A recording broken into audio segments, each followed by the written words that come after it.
So what you eat, what you drink, what you perceive, and what you breathe are all part of your diet. So when you're touched in a sweet way, that's also part of your diet. When you're eating dinner and you're scrolling through Instagram, that's also part of your diet. I'm Heather Grish, and this is the Wisdom of the Body podcast. This podcast explores the idea of body intelligence as the real key to learning the knowledge of life, or what we call Ayurveda in the ancient language of Sanskrit. We do that by connecting with today's creative leaders and experts who will help you listen to your body, trust your gut, and live in deeper harmony with nature. Come join me as we unlock the golden door to clear, direct perception and become very deep listeners. You can find the Wisdom of the Body podcast on Apple, Spotify, and Stitcher. You can also follow us by joining my email at heathergrish.com or on Instagram at heathergrish. I know you're going to love this podcast, so take a second right now to subscribe. Today, I'm here with Madison Madden, who is a practitioner of Ayurvedic medicine, a sustainability educator, an expert yoga and somatic practitioner. She is the author of Mind, Body, Food, Redefining Your Relationship with Food. Having overcome a transformative battle with her own health starting as a child, Madison's story and gained expertise is deeply inspiring and hauntingly relevant to our times.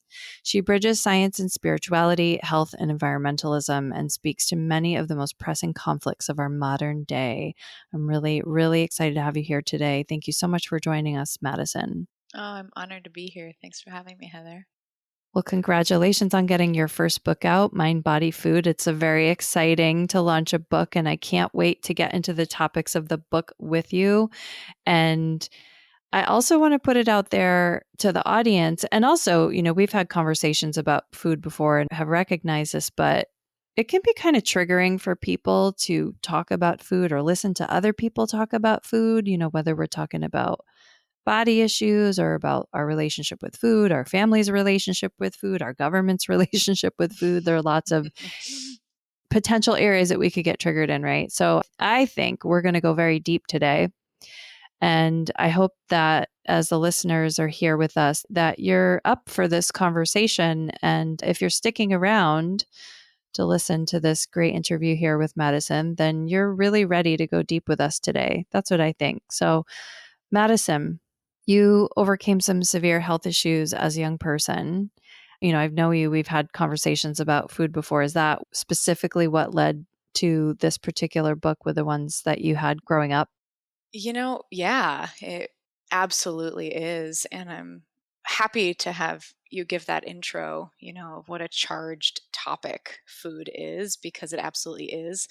And I really had no idea what I was getting myself into when I started down the rabbit hole of this topic. And now I understand that food really is one of the most charged topics to talk about around the world. So to answer your question, yes, it was, to make a longer story short, when I was about 2 years old, I was playing in a park that had recently been sprayed with pesticides. And I got ill afterwards, and didn't really know what to do about it. And so they treated me heavily with antibiotics and steroids, which is common protocol, especially at that time.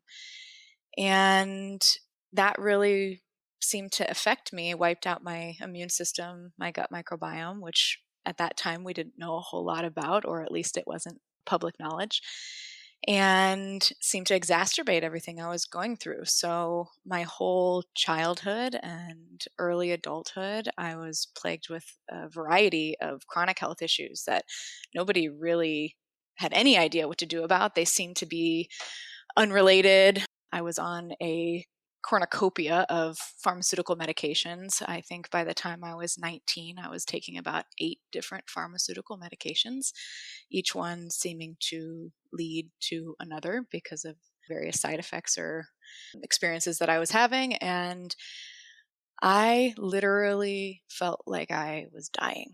I remember being in college and essentially being asked if I was going to have this career or another, if I wanted to be a mother, or, what I saw in my life. And I remember answering, "Oh, no, I don't think I'm going to make it to be 30. I'm dying."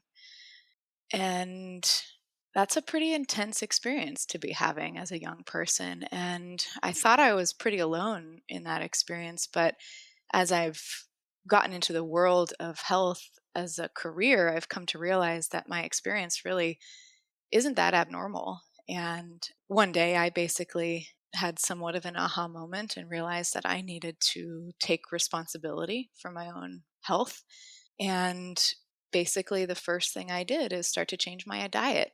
And I started to wean myself off of the pharmaceutical medications I was on because I didn't get a whole lot of help in that arena professionally. So I did it myself, and I started to change my diet. And that led me on a journey, a pilgrimage of sorts, that led to all sorts of different things, and learning about the food industry, learning about agriculture, learning about nutrition, learning about my own emotional and spiritual relationship with food that I had never truly explored, coming to the recognition that I had had an eating disorder for most of my life since I was, probably in middle school, and had been denying, and realized that pretty much everybody I knew had some sort of disordered eating, and that this was a pretty big Pandora's box to start opening.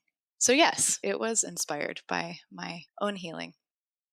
So here's a question. You suddenly decide, I'm going to think about what I'm eating. I'm going to try to eat better. I'm going to try to heal myself and get off these drugs. I don't know if that was the intention that you set, if you intended to get off the drugs, but it sounded like you certainly intended to change the diet. How did you know what was better for you to eat? I really didn't. Somebody early in that time, around that time period, suggested that I take gluten out of my diet. And that was early. That was before there was a big gluten-free phase. That was before there was, gluten-free options on the market, a whole lot of them at least. So I started to research that. And ultimately, I decided at that time to take gluten out of my diet and noticed a big difference. But what that did is, it not only did I take the gluten out of my diet and the potential effects that that was having on my body, which, by the way, now I eat gluten and can digest it just fine, but at that time I couldn't. But it also opened my eyes to a world of food that I had no idea about, because all of the sudden I had to start reading labels and learning about ingredients and seeking out resources and grocery stores and, various things that I had never even heard of. And I started to just be fascinated by what I was discovering. I mean, at the time, Heather, there was literally gluten in juices at the store, because gluten early on, and less so now, was used as a filler or as an additive in ingredients. And I was astounded by how many ingredients there were in food that I had no idea what they were. And then I was astounded by how many foods, like real foods, like fruits and vegetables and grains, and that I had no idea even existed. And so on both ends, both on the striking, maybe you would call, negative end of things that I was discovering about food, I was also discovering this huge Pandora's box of incredible bounty that food had that I didn't even know it had.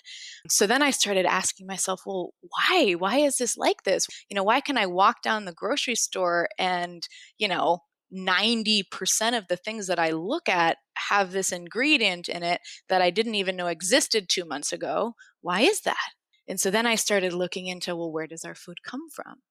And what are the agricultural processes that are involved? And what are the industries that are involved? And why? So then I went down that rabbit hole. So ultimately, to answer your question, I didn't know, because there was so much contradictory advice out there as to what is good for you and who makes those standards and what isn't. And I would say from that time period to today, that's gotten in some ways even worse. People come to me often and ask me about their diet, and they say, I don't know what to do because there's just so much advice and everything I read contradicts the other. So how do I know what's good for me? And so, to be honest, that's really the reason why I started to sit down and write Mind Body Food, was because I realized that nobody's really talking about is our relationship to food and what's behind that, and what food really is to us, and all the meanings that it takes on, and all the projections that we put on, and the industry behind it, and the real big value of food, and the impact of what we're eating, and how that all informs what's good for us and what's not. That's a huge, huge topic, the relationship to food piece, like you just touched upon. And can you elaborate a little bit more on if a person decides they need to change their relationship to food? What is everything involved in that relationship? Well, that's a big question. So, if you think about it, our relationship with food is very similar to a relationship that we have with, say, an intimate partner or somebody in our life.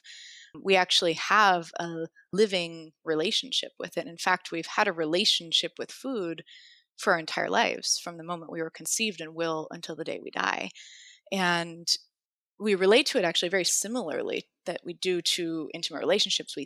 We often have control games that we play with it. We often have codependent dynamics.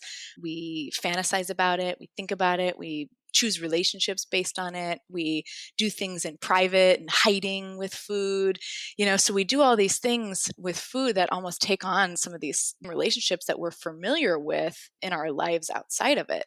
In fact, my teacher always used to say to me, the way you do one thing is the way you do everything. And so the way we relate to food often relates to, I would, venture to say always relates to the way that we relate to ourselves, our body, our mind, our spirit, the way we relate to our relationships in our life, the way we relate to the earth around us.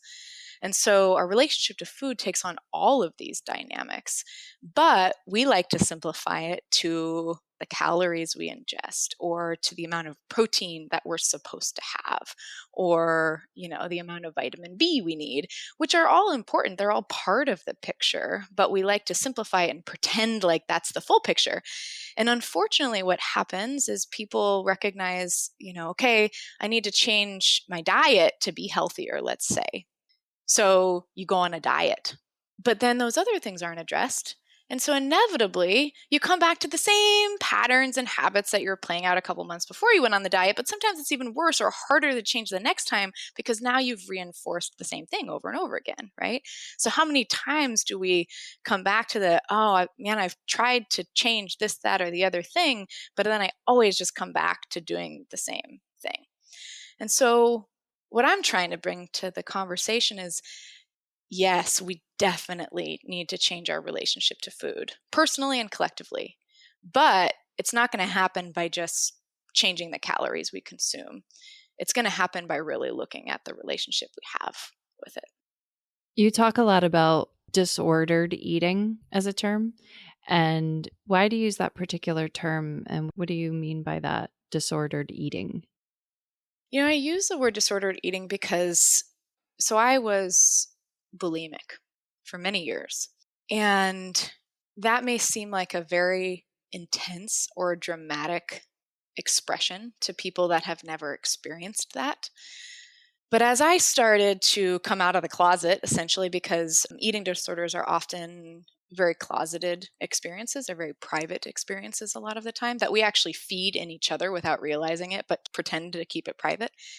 When I started to open up and talk to people about my experience with food and my eating disorder, I realized that, firstly, almost every single woman or female friend specifically that I had was struggling with something similar. Maybe not the same, but had a similar quality to it. Almost every single woman. And I grew up as a dancer, as a gymnast, there's some circles that I ran in that may have more inclinations towards certain types of eating disorders. But then I started to realize that the men in my life had various different types of relationships with food that were unhealthy, or they wanted to change, or fed addictive patterns in themselves. And so I use the word disordered eating because the word eating, there's clinical diagnosis for eating disorders, which is very real. And then there's this whole vague category of most of the rest of us that fall under the category of what I call disordered eating, which are those of us that experience, there's something not quite balanced about the way that I'm relating to food, and I don't quite know how to change it. And I think that's really important because the way that we relate to food, what we eat literally becomes who we are. It becomes our body, our tissues. Like we forget that literally the carrot that we're going to eat today literally becomes our skin, our eyes, our tongue, our reproductive organs. The food we take in is us. And it's what sustains, it's what fuels us. So if we have an imbalanced relationship to it that has all of these other connotations associated with it, then ultimately that leads to physical and emotional dis-ease in the body and in the mind. So I like to use the word disordered eating because it honestly, to me, seems like an inclusive category that includes a lot of people on this spectrum. That's a really important topic. There's something else I like about it, which has to do with there's something in the way that you describe it. When I hear the word eating disorder, it's like a label that I have. It's like it feels more fixed.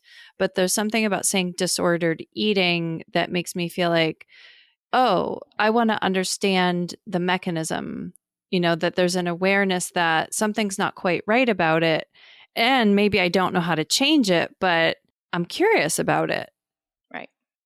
Yeah, and sometimes you don't even realize that there's perhaps something off because you've been doing the same thing your whole life and the same thing that your family's been doing their whole life. And then you realize, this isn't actually balance. Sometimes I ask, what are you feeding with your diet? Are you feeding anxiety, or are you feeding what's actually good for your body? So one of the things I go into a lot in my book is cravings. How to trust your cravings. Is this something that our body has this amazing intelligence to tell us what it needs, right? And so if we learn to tune into that, we can really understand how to eat in an intuitive fashion. However, a lot of the time we crave the things that keep us out of balance. So how do we discern between those two things? And so, yeah, I think it does. It opens the door to, maybe it's not that there's something wrong with me, but maybe there's something to this picture that I haven't quite addressed. Yeah. And you brought up the point about somebody could just be doing the same things that their family did. And this totally plays out even after you have a kid. I hear coming out of my mouth from my conditioning growing up, I start to see, like, I'll say the same things to my kid that my dad yelled at me about at the dinner table. And Right. I'm just like, oh my God, it is insane. And, that's one of the joys of having children is you get to sort of relive all of your childhood traumas and try to fix them. Right. In the process, screwing your own child up.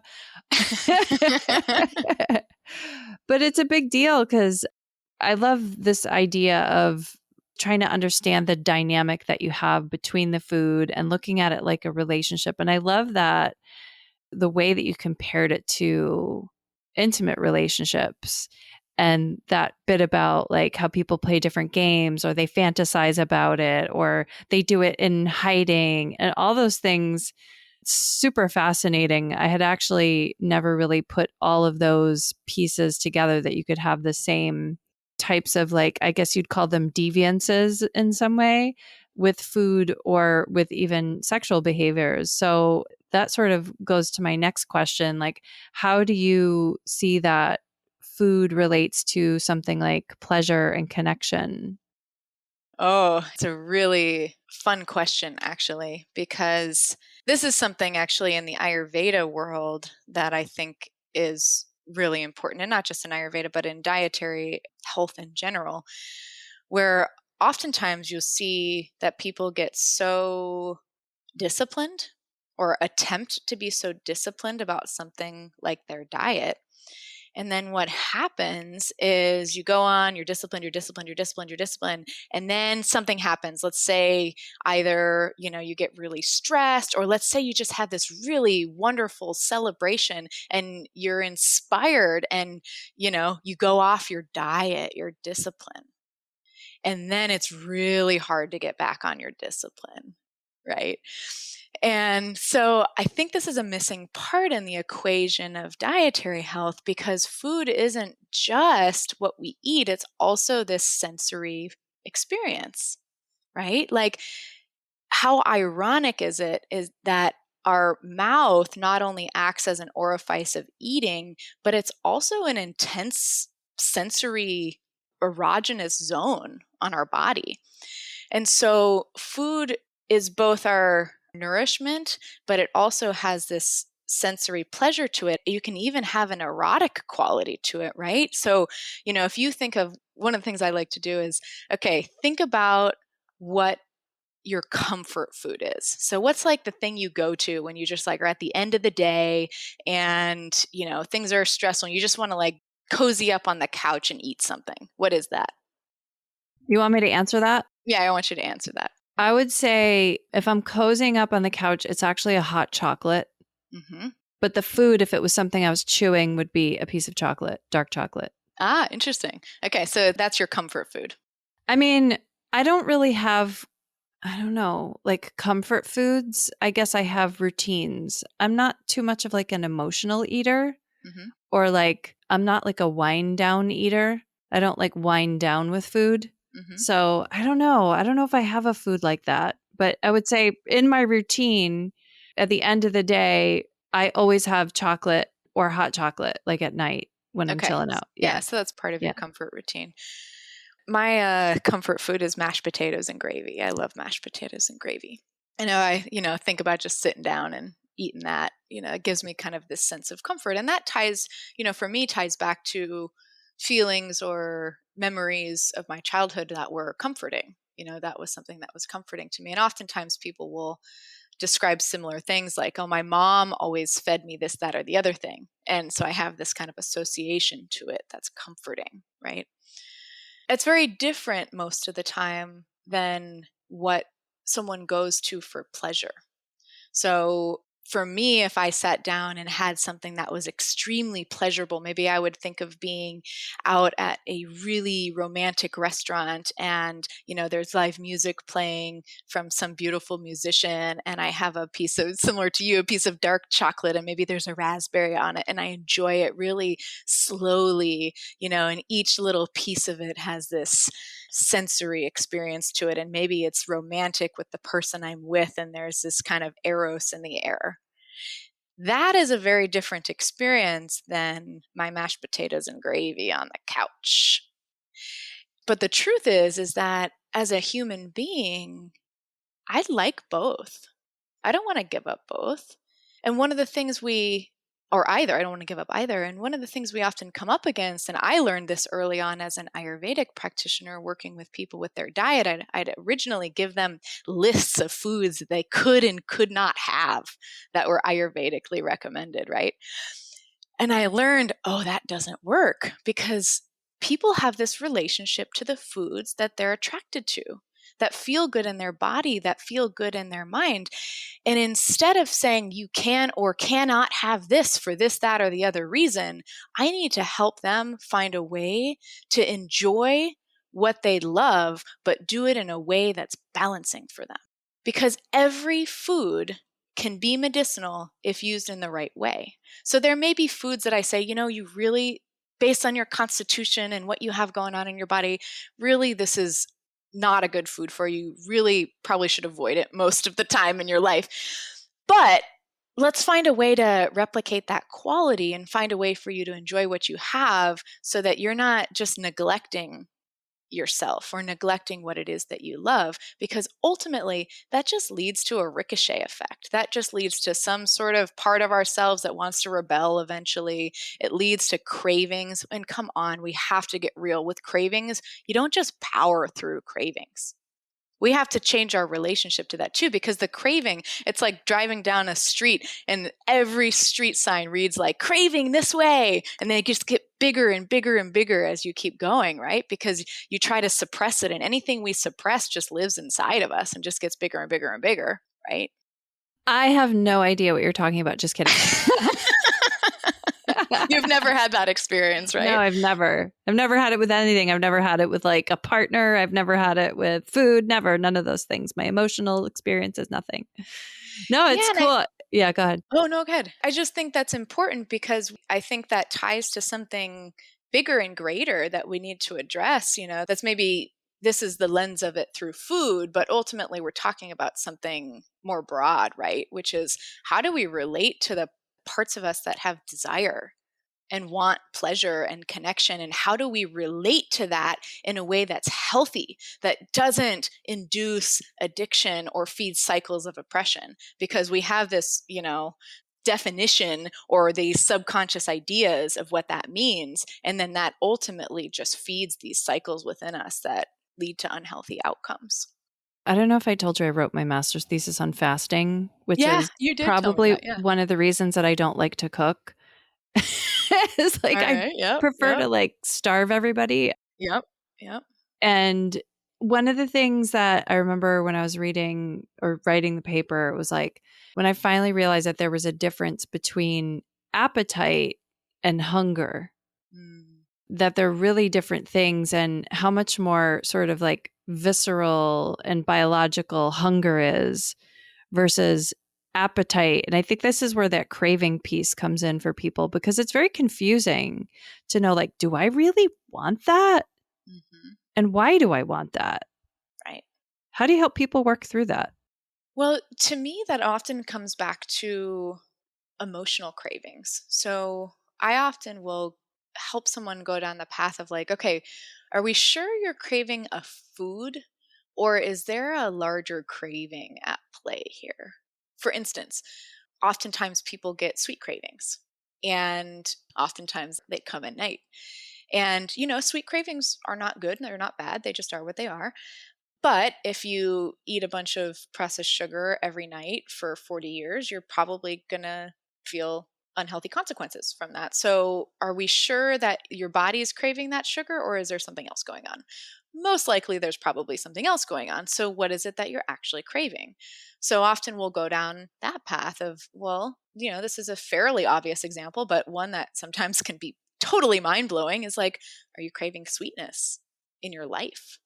And is food the only safe outlet that you've found for feeding that craving for sweetness? But are there actually others that we could explore? All right, give me some examples of that. So, a common example I see are people that live alone, and, come nightfall, 9:00 at night, they get the craving for sweetness. Well, come on, it's human. We want to feel connected. There's a sweetness, in Ayurveda. This is one of my favorite things in Ayurveda, is that your diet isn't just the food you eat, but it's the food you eat. It's the liquid you drink. It's the perceptions you take in. It's the air you breathe. So what you eat, what you drink, what you perceive, and what you breathe are all part of your diet. So when you're touched in a sweet way, that's also part of your diet. When you're eating dinner and you're scrolling through Instagram, that's also part of your diet. And so when someone's craving something like sweetness, there's a heck of a lot more options to consuming sweetness than a Snickers bar. Now, what's behind that and underneath that, and how can we go finding a way to create satisfaction there, and where are we putting up blockages and where are we not? So there's a whole rabbit hole right there that we can go down. Ultimately, though, if we open our eyes to it, and especially when we share it with somebody else and bring light to it in that way, we can find another route that isn't necessarily going to lead us to diabetes. A lot of people know that I got pregnant with my son on the first try and had him the year I turned 40. But a lot of people don't know that I first tried to get pregnant in my early 30s. The journey to motherhood was the most frustrating journey I have ever gone through. And that's what prompted me to write the book, The Ayurvedic Guide to Fertility, about the methods that ultimately helped me through that journey and helped me come out healthier, more aligned with nature, and frankly, more mystified on the other side of it. So if you're really stumped about the things that are within your power to change in your fertility and reproductive health, and you are curious about what you might be able to activate by getting more in touch with your body through the methods I used, then connect with me on Instagram, because there are definitely ways to go through the process in complete surrender. So find me on Instagram at Heather Grish. That's at Heather, Grzych. Yeah, since you mentioned diabetes, I mean, literally the sweet thing, I remember both my grandparents, my mom's parents ended up dying of cancer. And I oftentimes remember like how they used to eat at night. And literally they would just like sit in front of the TV with beer and candy every night. And I was like, okay, note to self, don't eat beer and candy after dinner and watch TV all night. Don't do that. Right. Right. It's like, so Ayurveda is so helpful, for people to, I think, to start to understand the physiological effects of food on the body. But how do you explain Ayurveda to a person who is unfamiliar with it? Ayurveda, to me, is the study of the laws of nature. It is ultimately a philosophy and a science, but in its essence, more of a philosophy that helps us to match our nature with nature. And the closer we can stay in balance with our true nature, the healthier we'll be. The farther we go from our innate balance, then the more prone to disease we are. And so in Ayurveda firstly is considered to be the longest standing health practice in the world. It's been practiced for 5, perhaps up to 10, 15,000 years continuously. And it comes from ancient India, and it is closely connected with yoga. Sometimes people will describe it as the sister science of yoga. And I really consider yoga to be the heart of Ayurveda. And what I love about Ayurveda is that it empowers us to take responsibility for our own health. It gives us the tools to do that. And, we started this whole conversation with me saying I had this aha moment back when I was 19 years old that I needed to take responsibility for my own health. And I had no idea what Ayurveda was back then. But that path ultimately led me to Ayurveda, and it helped me heal conditions that were thought unhealable, that nobody had solutions for. There was no medication for, that, I was just getting worse and worse with, because it empowered me. And I got help from practitioners and doctors and yogis and all that jazz. But ultimately, it gave me the tools to empower myself to take responsibility for my own health and recognize the interdependence between what's going on in my body and what's going on in nature. Because ultimately, my body is just a microcosm of the patterns that are going on in the environment. I am not separate from the environment. I am just one piece of it. I was just talking about this recently with Sarah Kuchera, who's also an author of an Ayurvedic book. And we were talking about how Ayurveda helped us kind of both understand why something was healthy. And I'm just picturing you at 19 trying to understand, okay, starting with, because I did this too. First, you start by looking at the labels and the nutrition information. And that is a great place to, well, what's a fat and what's a carbohydrate and what is a vitamin and a mineral and, all these things. But then healthy is still confusing. And then something becomes labeled healthy, like acai becomes, oh, this is a healthy thing, or bone broth is healthy, or collagen is healthy. There are these foods that have been marketed as healthy foods that then get that label. And then our minds start to latch on to those, like gluten equals unhealthy today, right? Like in pop culture. And to even understand what real health is, you have to even break those. And that's what I feel, ultimately Ayurveda helps me with. Would you agree with that? Yeah, because, I said it a little bit earlier. I said, every food can be medicinal if used in the right way. Everything in nature, Ayurveda taught me that everything in nature can be medicinal if used in the right way. So it doesn't serve me or anyone else to label something as either healthy or unhealthy, because ultimately it's not. It's the way that it's used is either healthy or unhealthy. And so then that begs the question of, okay, then how do you know? Then what's behind that? And so Ayurveda gives us these tools to understand the qualities of food and the qualities of our constitution and the qualities of the seasons and all of these things and how they interrelate. And ultimately, how, we've been talking about the relationship to food. I see Ayurveda ultimately as a relational science. It teaches us how all of these things relate.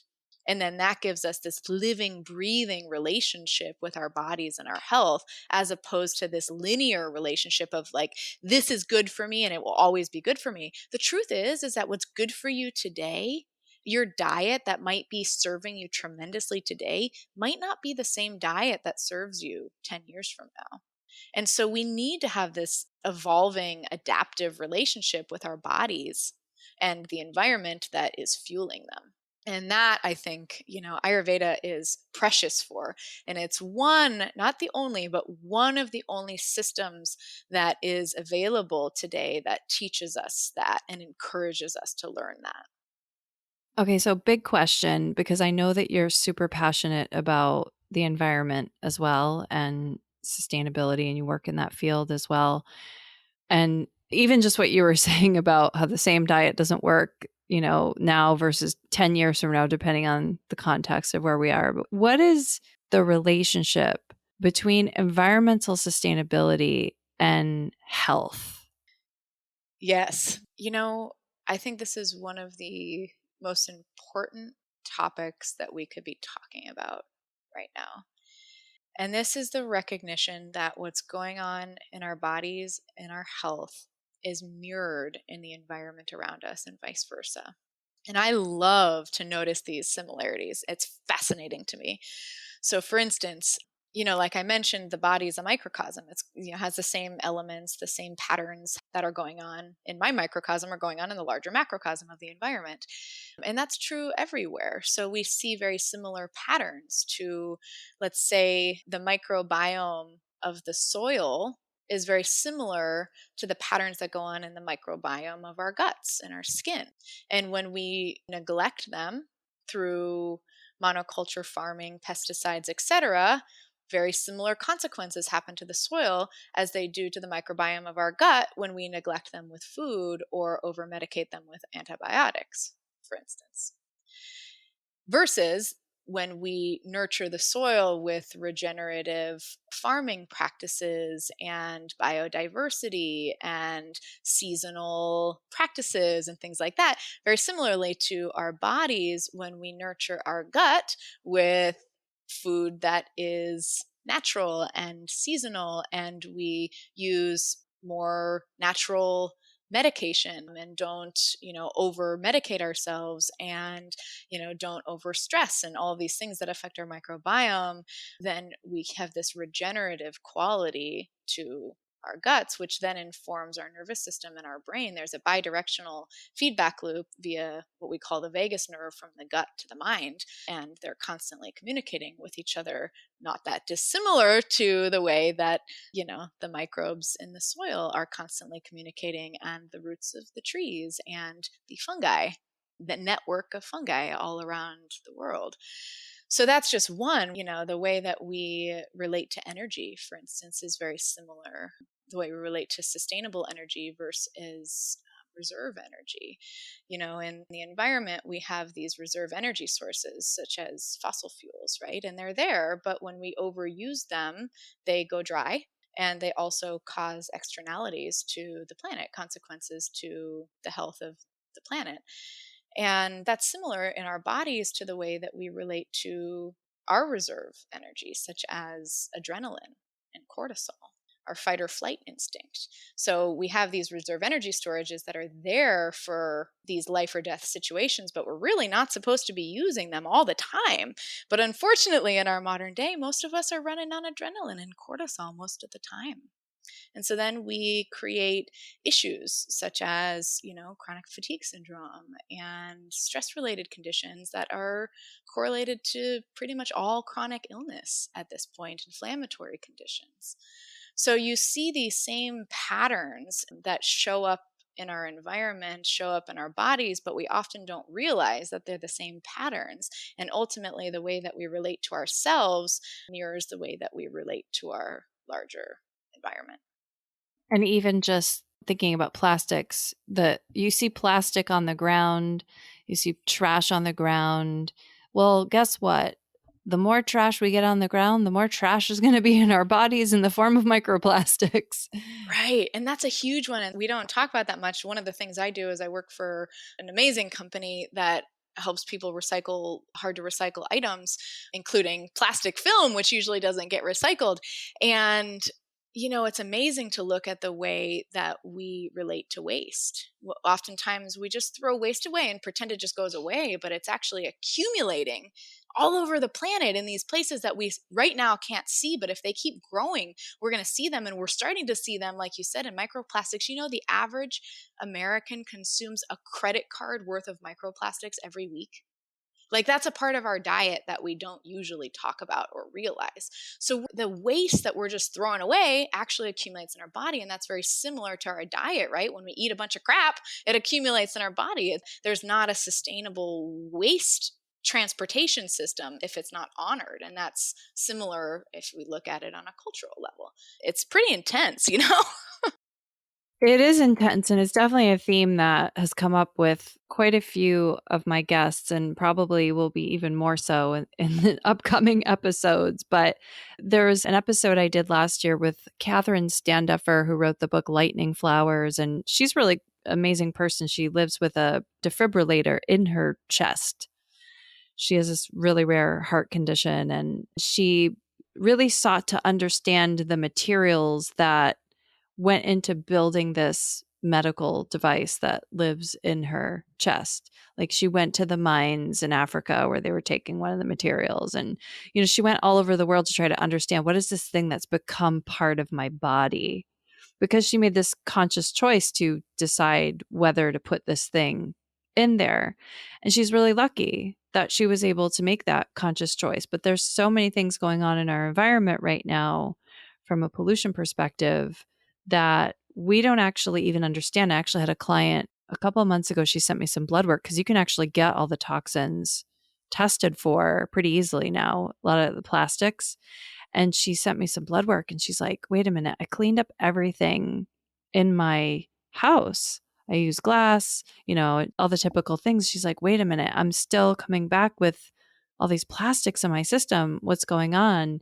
And so this is really a time where people need to understand what's going on in the environment around them. And this idea of, it is related. It's totally related to the food that we eat. Now, I know this is something that you think about a lot, Madison. So we have a big bug up our butt about. So how does what we choose to eat impact the world around us? Hugely. If you want to look at it in the way that it impacts our families, your children are looking at the way you eat, not what you eat. So when you're neglecting yourself or avoiding food, I'm not talking about you, Heather. I mean, anybody. When you're, neglecting yourself with food, or over consuming with food, or punishing yourself with food, that's affecting everyone in our life, our children, our significant others. And on a global scale, the food industry is huge. The Amazon rainforest, just this past couple of months, was recognized as now being a carbon emitter. Where the Amazon rainforest, we used to consider it the lungs of the planet. It used to be a sink for taking in carbon and emitting fresh air, and now it's a carbon emitter. largely because of the wildfires and because of the cattle ranches that the Amazon rainforest has become. So there was an estimate that I read not too long ago that put together all of the connections with just the meat and dairy industry.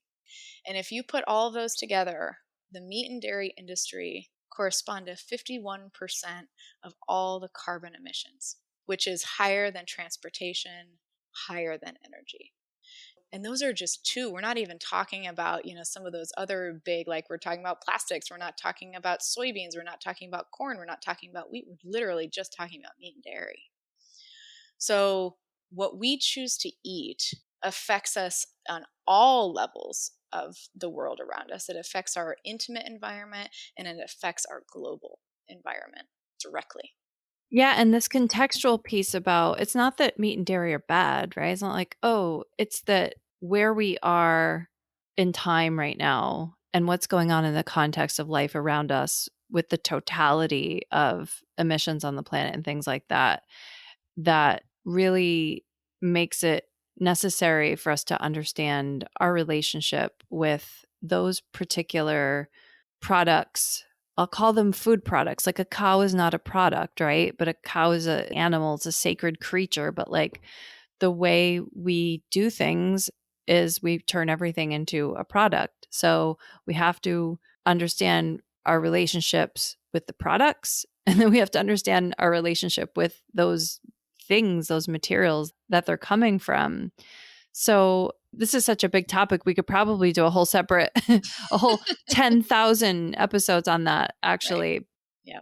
But because, there's a lot of people that are eating vegan diets right now. And I think, my audience tends to be, not strictly, vegan type people, but more, generally plant based, but it's oftentimes some meat eaters as well.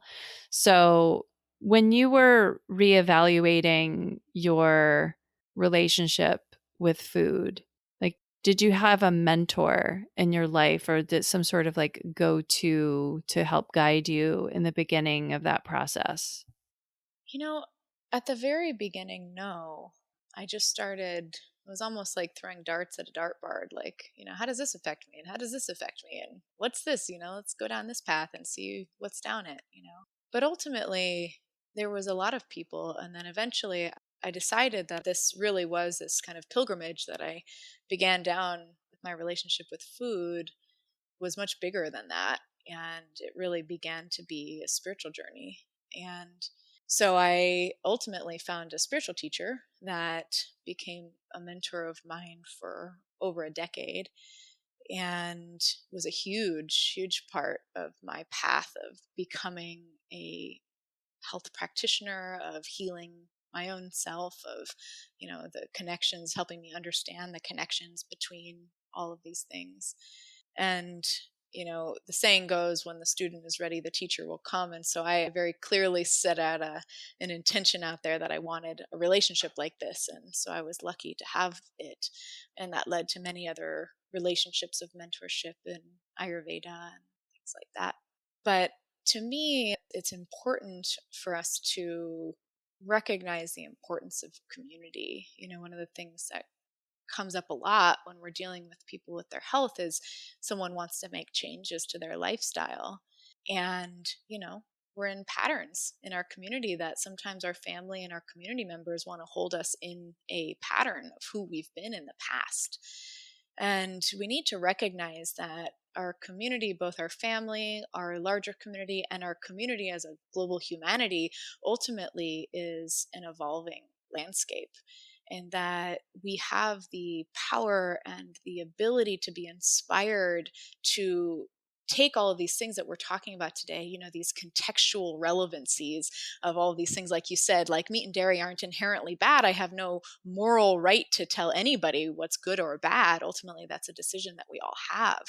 But what we can do is we can look at the context of what we're living and how, and we can start to make changes to the way that we're living in a way that serves us, our bodies, it serves our family, and it serves, the greater whole.